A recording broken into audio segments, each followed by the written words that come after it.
limbah medis memang sudah menjadi fenomena yang mengkhawatirkan terjadi di beberapa wilayah. Pada akhir tahun 2019, terdapat sebuah virus yang berasal dari Wuhan, China yang disebut virus COVID-19. Lalu virus tersebut menyebar ke berbagai negara termasuk di Indonesia. Tanggal 2 Maret 2020, kasus pertama virus COVID-19 diumumkan di Indonesia atau sekitar 4 bulan setelah ditemukannya kasus pertama di China. Pandemi COVID-19 tidak hanya berdampak terhadap masalah kesehatan dan ekonomi. Pandemi COVID-19 juga berdampak terhadap lingkungan karena meningkatnya limbah medis yang tergolong bahan beracun dan berbahaya.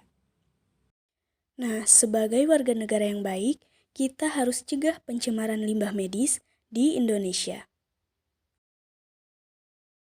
Limbah medis sering kita dengar dan masalah ini belum pernah terselesaikan. Entah sampai kapan masalah ini akan selesai atau tidak akan pernah. Penanganan limbah medis masih menjadi persoalan serius yang harus segera ditangani, apalagi di era pandemi COVID-19 terjadi peningkatan yang sangat signifikan. Data Kementerian PPN atau Bappenas menyebutkan potensi peningkatan timbunan limbah medis akibat penggunaan alat pelindung diri atau APD mencapai 3-4 kali dari jumlah sebelumnya. Namun demikian, faktanya belum banyak rumah sakit yang memiliki pengolahan limbah on-site. Padahal menurut Undang-Undang Nomor 32 Tahun 2009 mengenai perlindungan dan pengelolaan lingkungan hidup, tegas mengatur bahwa setiap orang yang menghasilkan limbah B3 atau bahan berbahaya dan beracun wajib melakukan pengelolaan limbah B3. Apabila setiap orang tidak mampu melakukan sendiri, maka pengolahannya diserahkan ke pihak lain dan wajib mendapatkan izin dari menteri, gubernur, atau bupati atau wali kota sesuai dengan kewenangannya. Bila pengolahan limbah B3 tidak dilakukan dengan baik sesuai peraturan perundang-undangan, undang-undang tersebut juga mengatur ketentuan pidana dalam bentuk pidana penjara dan denda. Dalam pengolahan limbah medis ini sangat penting karena dampak dari pengolahan limbah medis yang tidak terkelola dengan baik dapat menimbulkan dampak lingkungan seperti pencemaran lingkungan, termasuk dampak kesehatan seperti tertusuk benda tajam, hepatitis, bahkan HIV. Apalagi ditambah dengan maraknya virus corona bisa mengakibatkan penularan. Lantas, apakah kita bisa membantu meminimalisir limbah medis tersebut? Atau hanya diam dan menunggu dampak dari semua ini? Lalu, apakah cara yang bisa kita lakukan untuk mencegah pencemaran limbah medis tersebut? Cara pengelolaan limbah B3 atau medis. Tahap pertama, pengelolaan atau pemindahan, pengangkutan, penyimpanan, dan pengelolaan. Pemilahan dilakukan dengan cara memisahkan limbah medis dan limbah domestik supaya wadah limbah medis dengan wadah limbah domestik tidak tercampur. Pemilahan limbah medis tajam dengan limbah medis non-tajam juga harus dilakukan untuk menjaga keamanan pengangkutan. Wadah limbah medis diletakkan di setiap ruangan yang menghasilkan limbah medis. Pemilahan harus dilakukan dengan benar agar mencegah peningkatan penumpukan limbah medis. Wadah limbah medis yang sudah hampir penuh harus segera diangkut ke tempat penyimpanan sementara atau TPS sebelum 12 jam. Wadah limbah medis harus dilakukan sesuai dengan prosedurnya, supaya tidak berpotensi menimbulkan infeksi atau kecelakaan. Pengangkutan limbah dilakukan dari ruangan hasil limbah medis menuju TPS dengan wadah tertutup yang mempunyai roda agar memudahkan pergerakannya.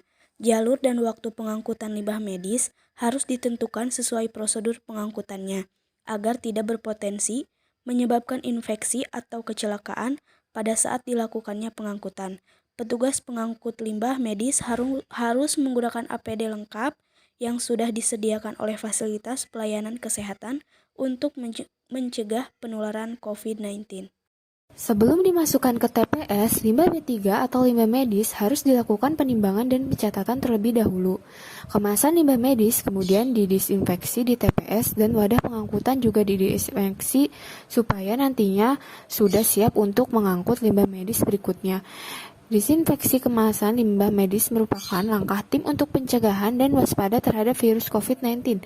Disinfeksi kemasan limbah medis harus dilakukan setiap hari dan sebelum limbah medis masuk ke dalam pengolahan.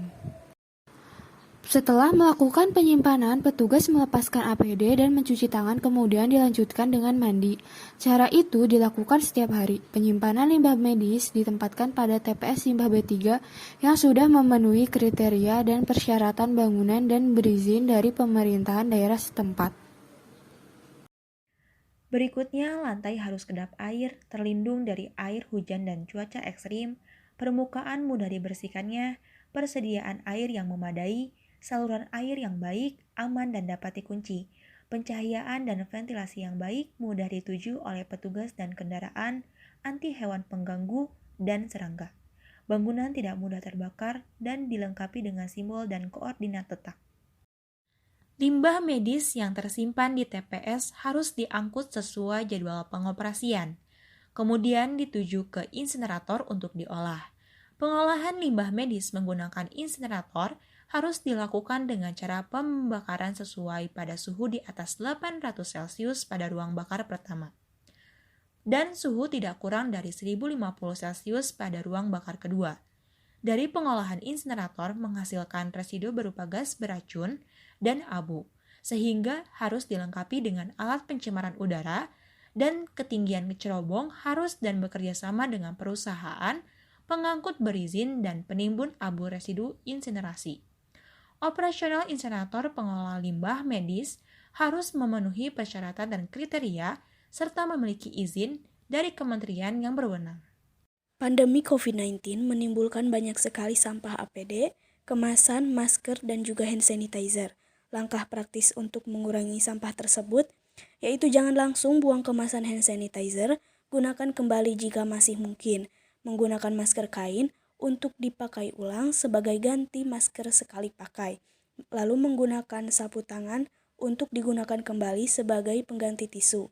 Menggunakan tas atau kemasan lain atau non-plastik yang dapat dipakai kembali sebagai ganti tas plastik.